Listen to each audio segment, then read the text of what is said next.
To preface, when I was entering 5th grade, my dad's company gave him an opportunity to transfer to an overseas job in Florence, Italy. My parents obviously jumped at the chance, and we lived over there for 3 years, which was an awesome experience for the most part. The first few months we lived in an apartment across from Santo Spirito Cathedral, and then moved out to a small town in Tuscany called Impruneta, where my father's company basically paid for us to live in this awesome Italian villa. I mean 7 bedrooms, 5 baths, biggest effin' house I'd ever seen.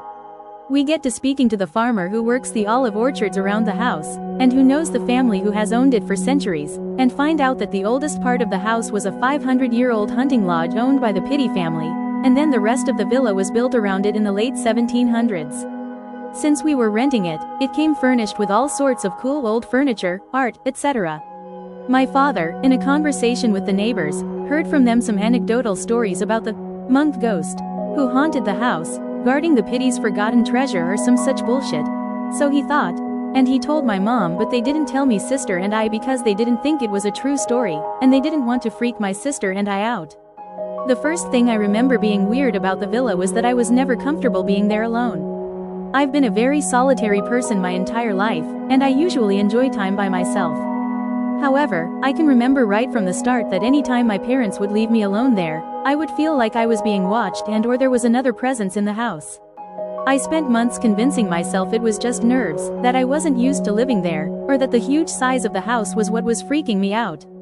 Then I noticed that our cats, we had one house cat when we moved in, but we also adopted the 4 to 5 cats that roamed the property, and some of them moved into the house, would act strange sometimes, staring at empty spaces, running up to a spot like they would a person, when there was nothing there, but it seemed like I only noticed them doing it when I was there alone. By the end of our first year in the house, I was terrified of being left alone. My parents thought I was crazy, and whenever I was there by myself, which was rarely, I would lock myself in my bedroom with 1 or more cats, who I thought could protect me. I don't know how, or why, it just seemed like a good idea at the time.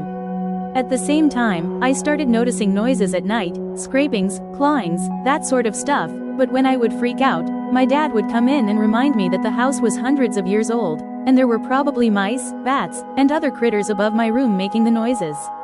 It made sense to me, but I can't even begin to recount how many nights I got woken up by these strange noises that seemed too loud or persistent to be a mouse. I started to occasionally hear random doors shutting, those sorts of things, but by this point I just kept it to myself, because my parents were already thinking I was crazy. After about a year living in this villa, our relatives started to fly over from the States to come visit us. I mean, they basically got a vacation in Tuscany for the price of a plane ticket, so we had guests at least once a month, if not more.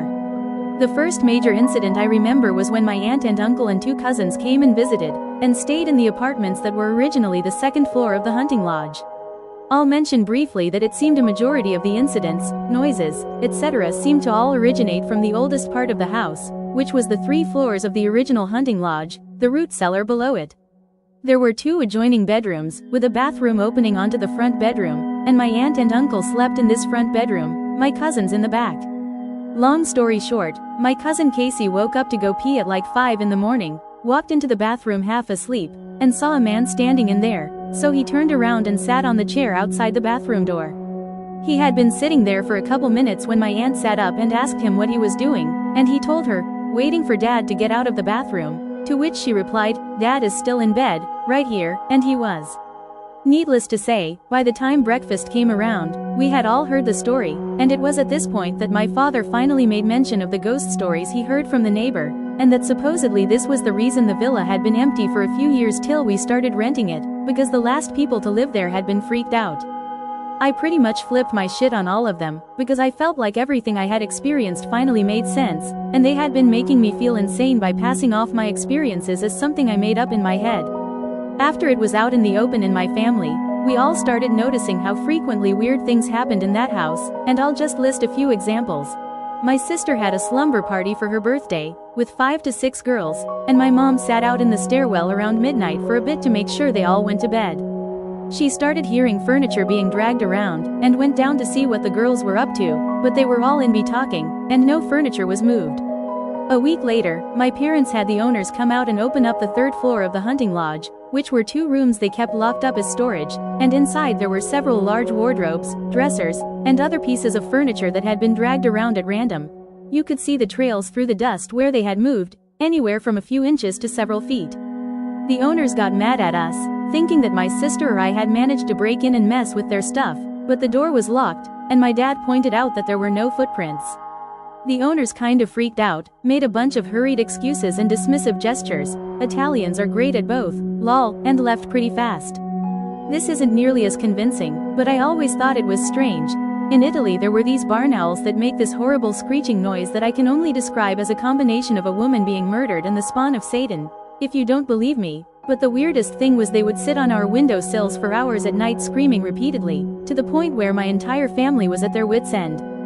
They would also fly into the window screens if we stood by the windows at night, like they wanted nothing better to do than to rip us apart. I swear to God this is true. It happened multiple times, including once when my dad was taking a shit and left the bathroom window open. Owl hit the screen, and my dad always said, "Thank God I was on the toilet, lol." This is getting a lot longer than I meant it to be.